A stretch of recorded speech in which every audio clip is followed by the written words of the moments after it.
For those who already registered in the Thailand Pass system under the Test and Go and under the Sandbox program before the 22nd of December, if you recall, that was the date wherein we temporarily paused the suspension of the Test and Go scheme. So those who have already registered in the Thailand Pass system under this Test and Go before that Tuesday, the 22nd of December, are still allowed to travel to Thailand under their original travel plans. And if you have not received the QR entry code, kindly note, if you haven't received the reply, kindly note that it could take up to 5 to 7 days to review and approve your application.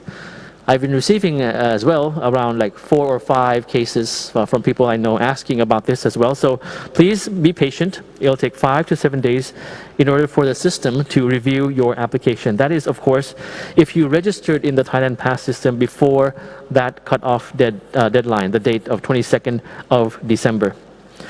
So in terms of the quarantine, allow me once again to clarify about the different quarantine schemes and number of days of quarantine. You have that infographic on screen for you, 7 days, 10 days, and 14 days.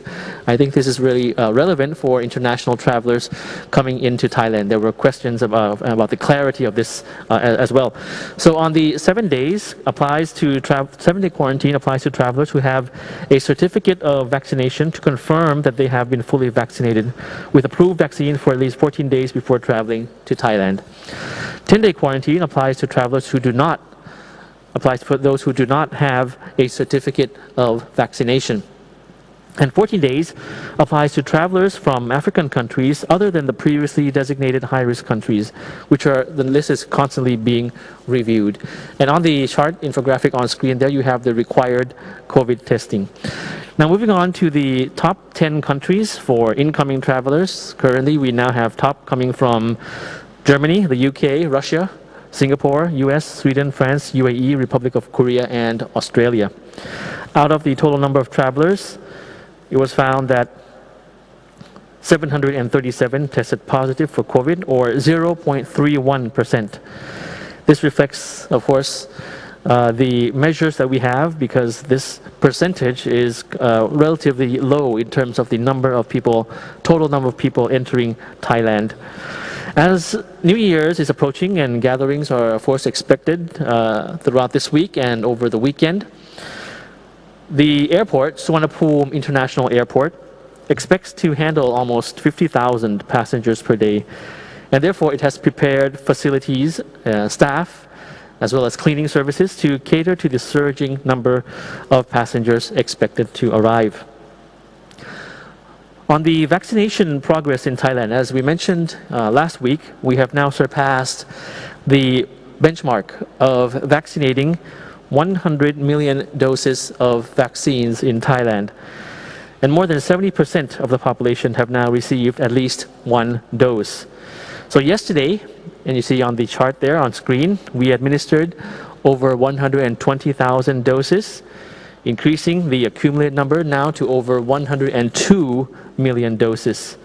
As of yesterday, 26 December, we have 70.8% of the population in Thailand who have received their first dose, and 63.1% having received their second dose already.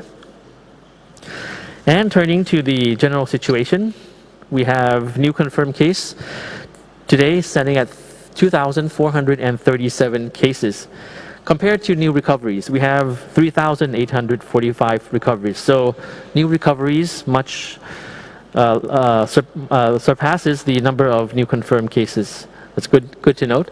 Active cases continue to decline. Cases still being treated in hospitals continues to decline. Now it stands at over 34,000 active cases. You see that in the green box on top. New fatalities, of course, also continues to reduce each day, which is very good news. We have recorded for today 18 new fatalities. So our condolences goes out to the family of those who passed away. The average daily number of cases over the past week stands at 2,622 cases. That's the average daily, which is actually less than the average of last week. This, in one sense, shows a good sign, is a good sign that we're going down to 2,000 plus per day. Now comes the serious news, Omicron. Of course, Omicron variant is something that hit us by surprise. It's something of focus around the world now, and we continue to be very, very rigid in our measures to prevent a surge or the entry of the Omicron variant into Thailand. So the latest information is that according to the Department of Disease Control, Thailand has now detected 514 cases of the Omicron variant. This distribution of the Omicron cases in Thailand has been found in various provinces around the country, in every region in Thailand as well. The number stands at 514. We're hoping that it will not increase in the days ahead. In terms of the provinces, I have some numbers for you here. For example, the Omicron cases in the province of Lamphun stands at 4. In the cluster provinces of Kalasin, Khon Kaen, and Mahasarakham, a combination of these three provinces, there has been found 125 Omicron cases, 125 in these three provinces, of which 97 are pending confirmation. In Udon Thani, for example, 6, Surin 1, Krabi and Phuket province 2, Pattani 7, and Bangkok 2, which means that Omicron has pretty much begun to spread to every region of the country, but it still stands at over 500. The majority of patients with Omicron have no symptoms or mild symptoms, and less than 5% of the patients have pneumonia-like symptoms and severe symptoms. Of the 41 cases of Omicron with symptoms, the majority, or 54%, has had cough, and 10 out of the 20 cases improved within 24 to 72 hours after taking medicine, the favipiravir. Also, during the 24th, Christmas Eve, until the 26th of December, yesterday, in here we had 698 samples of COVID-19 tested for different variants. Of these samples, 55.4% were found to be Delta variant, and 44.3% were found to be Omicron. This comprises 333 samples from incoming travelers, whereby around 43% were found to be Delta and 56%, the majority, were found to be Omicron. Now, for the other remaining 365 samples in Thailand, the majority were found to be Delta and around 66%, and the rest, 33%, were found to be Omicron. Now, as we know, of course, Delta in the past weeks remains to be the dominant variant in Thailand. But according to the numbers that I had presented to you just now, this trend may be changing. You can see that the percentage of incoming travelers who were infected, we have the majority to be Omicron.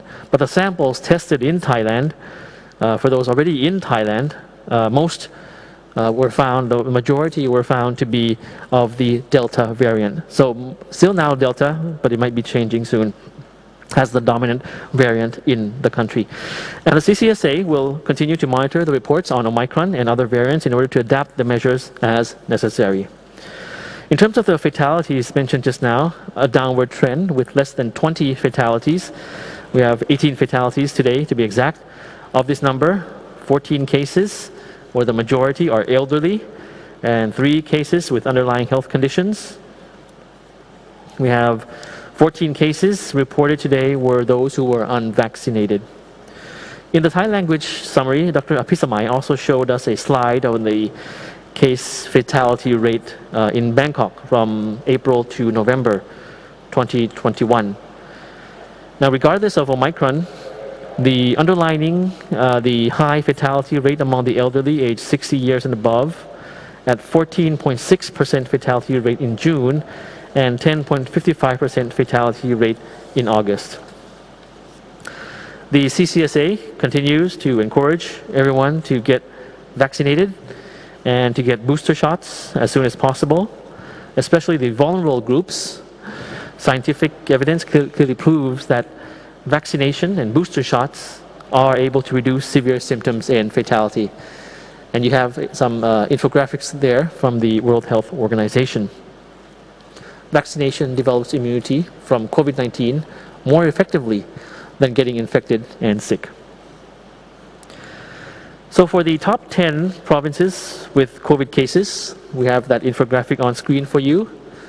A few days ago, we had Bangkok with the numbers in green, meaning less than the previous day. Today it's red, along with Nakhon, Si Thammarat, and the other provinces in the top 10 list. So with that note, I'd like to reiterate once again that New Year's is just around the corner, and it is, of course, high time for us to continue to be very, very vigilant regarding the Omicron variant. As I mentioned, we had lessons learned actually from the past year. It's been almost 2 years already, when COVID-19 had affected Thailand and the world at large. So we had our lessons learned. We hope that any festivities, any gatherings will be very, very strictly according to the COVID-free measures, COVID-free settings, and to be extra, extra careful during this coming week and the month ahead. So we take note that more festivities and gatherings with family and friends are expected naturally. Please continue to keep your guard up, practicing universal precaution for your own safety and the safety of your loved ones, and also enforcing these strict disease control guidelines wherever you are, wherever you travel, and wherever you go. If you see any breach of this or any lax in terms of the effort of control measures, in terms of wearing masks, in terms of the large gatherings, wherein, of course, ideally there would have to be people showing up with negative ATK results and temperature checks and all of this. So if you see any of these measures not being performed, I think it's very, very appropriate for you to call that out, and of course to encourage your friends and family to take the measures very, very seriously.